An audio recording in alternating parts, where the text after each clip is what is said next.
Da. Avec le Tovarich, Henri-Jean Servat, nous allons revenir sur la dynastie des Romanov. Je vous dire que c'est l'hymne tsariste, vous venez d'entendre. C'est l'hymne tsariste. Et c'est ce qui a inspiré Tchaïkovski quand il fait la marche slave. On croit que c'est la même chose. Non, ça c'est l'hymne tsariste. Ça s'appelle l'hymne Que de la se Russie passe-t-il blanche. avec justement les tsars et la dynastie des Romanov? Ils ont été obligés de calter, comme on dit, hein, en 1917. 1917 de la révolution russe. Alors la famille impériale est massacrée en 18 à Ekaterinbourg.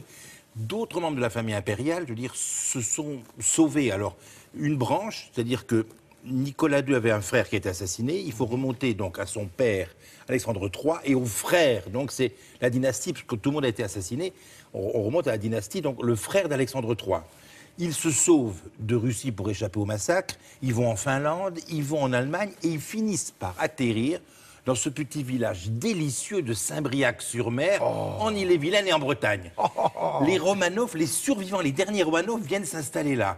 Alors, en 1924, le chef de famille se proclame tsar de toutes les Russies. Ouais. Son fils est tsar aussi, donc, et actuellement, comme ils sont tous les deux décédés, c'est leur fille, donc son Altesse impériale, la grande-duchesse Maria de Russie. Qui est une très très bonne amie, on peut le préciser. Oh, une femme délicieuse, elle va avoir un enchantement. Parce que vous savez qu'il y a la dynastie des Habsbourg, il y a les Romanov, et puis il y a les Servat. Non, mais une aussi, créature qui a beaucoup d'allure, une dame qui a beaucoup je veux dire, qui incarne la Russie tsariste, je veux dire, et qui est reçue, en Russie, qui est accueillie, qui est espérée, qui est voulue, qui est aimée, et qui est reconnue par le peuple russe. Mais qui reste donc dans ce petit village? Non, parce que dans ce petit village, la famille a une maison, la famille a habité là, maintenant son Altesse impériale habite à Madrid, que la famille avait aussi visité. Vous savez, quand il y a eu la guerre, on avait rapatrié les Romanov pour ne pas les laisser au bord du mur de l'Atlantique. Voilà. Et alors, il y a quelqu'un qu'il faut que vous connaissiez aussi, si moi je connais son Altesse impériale, il y a aussi le grand chambellan de la cour russe, qui s'appelle Cyril Boy. Est-ce qu'on ne dit pas d'ailleurs chambellan? Je crois qu'on dit chambellan. Le grand chambellan, donc,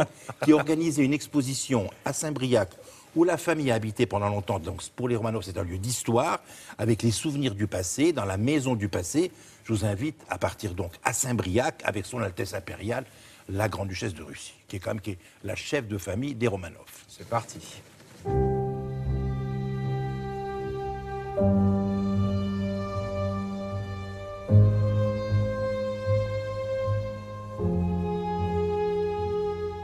Amusant, là, ces photos de l'empereur Nicolas II, de l'impératrice et ma grand-mère.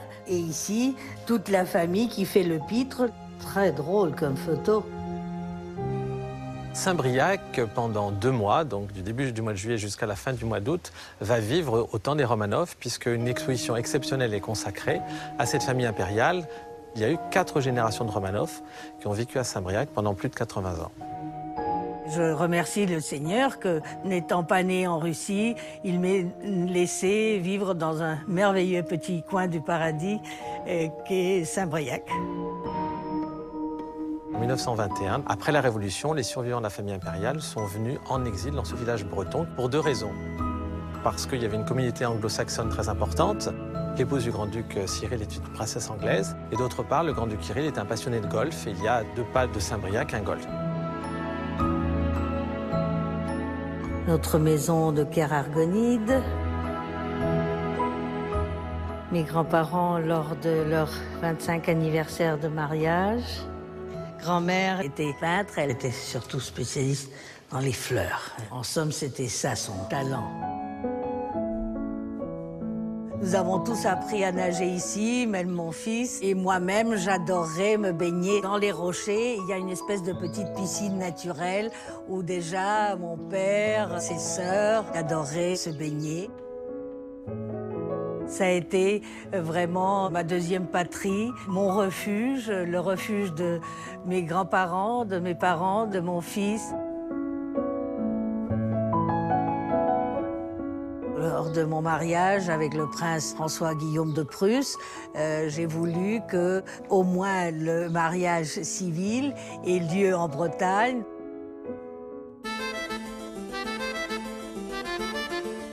Hélas, depuis que je n'ai plus ma maison, ça fait un moment que je ne suis pas revenue et ça me manque énormément et à mon fils également. En douce, je sais que mon fils vient reprendre des forces et se revivifier ici par ce merveilleux air breton et manger une galette de saucisse indispensable.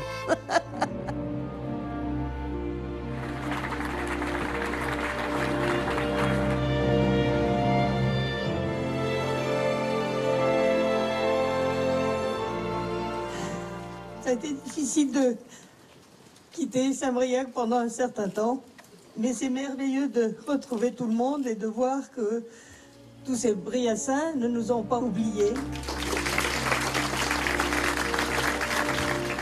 Je crois que c'est un des plus gentils témoignages qu'on puisse faire à une famille. J'espère que tout le monde pourra revivre toutes ces périodes que ma famille a vécues dans ce merveilleux endroit et l'aimer autant que nous l'avons aimé.